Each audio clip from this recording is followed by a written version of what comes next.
Deception, in the case of the disappearance of Summer Wells, is a thing Don Wells practices. And in a moment, we're going to look at one of my more favorite, I guess, favorite or prominent situations in which he demonstrated how exactly he uses persuasion and deceit in real time. Let's have a look. Put down left and right over and over and over and crying, constantly. And that's the worst thing she can do is drink, because then she just turns to all tears. Even when the policeman brought her a bottle one night, I'm like, oh gosh. That was really nice of him, but man, all her emotions come out, and I'm sure I don't think it's possible. I really don't. Okay, show that. Okay, hold up. This is Don Wells, Steve Johnson. He seems a bit bewildered, and this is how nonchalant, indiscriminate he throws out his lies.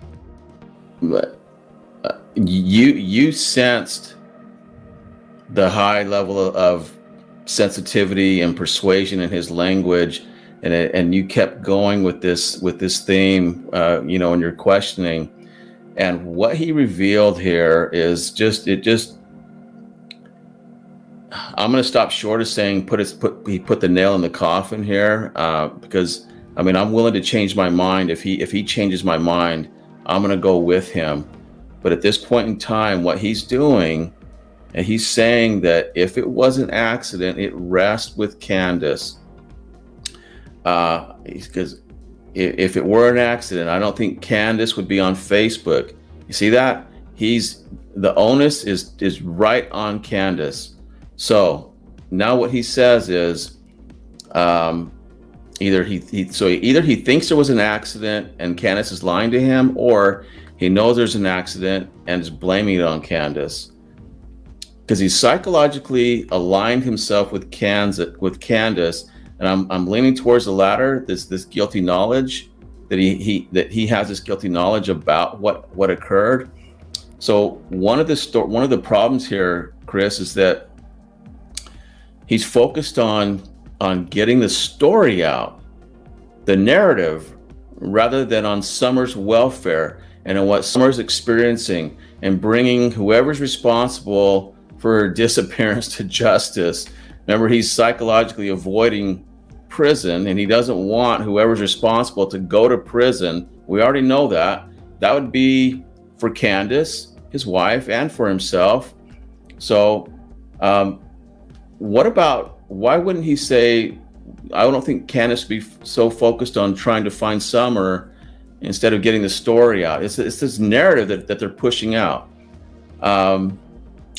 He says that Candace is trying to do this, so she's not successful, or there's a lack of commitment to what she's doing.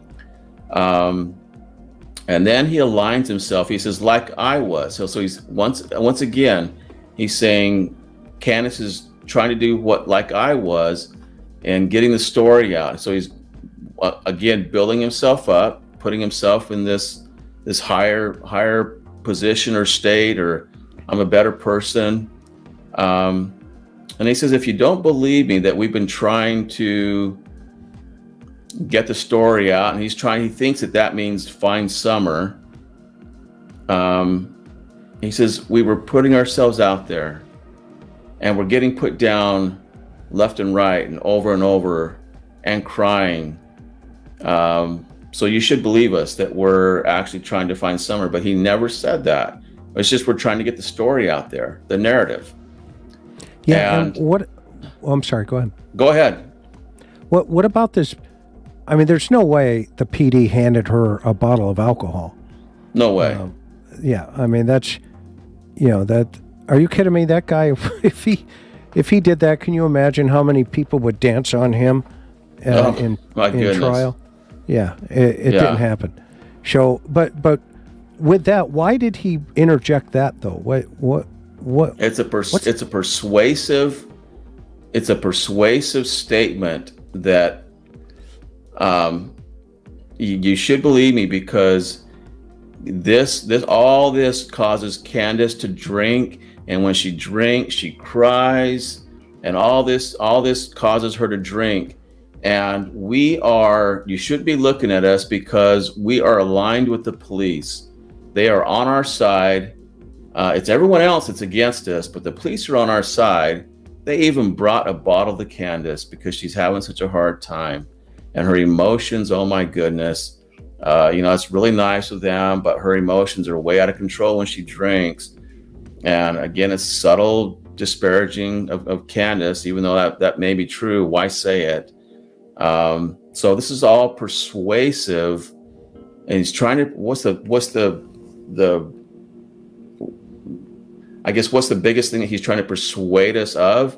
That this was not an accident. Although he's told us before, I've thought about that too. That's a scenario that crossed my mind, and it could be, and all these other things I already talked about that he's talked me into. I'm really looking at that this was an accident now. So he's trying. He knows that he knows what he said, and so now he's trying to steer it the other way. So all I'm doing is I'm letting Don's language guide me, and I believe what his language is telling me. And he's psychologically locked into the possibility that this was an accident, which is significantly different than an abduction. And that's why we have this acute need to persuade that there wasn't an accident. A simple no was not good enough, for his answer. So at this point in time, Chris, I'm even more convinced that there's a good chance that Don either believes or knows that Summer was the victim of an accident. And like I said, if he gives me a reason to change my train of thought, then I will. I'm just going to follow his language. And right now, this is where his language is. Candace and Don, going to Dr. Phil. Let me know in the comment section below, please, what you guys think about the way Don tells his stories and the narrative that he's trying to build. I'll see you on the next one.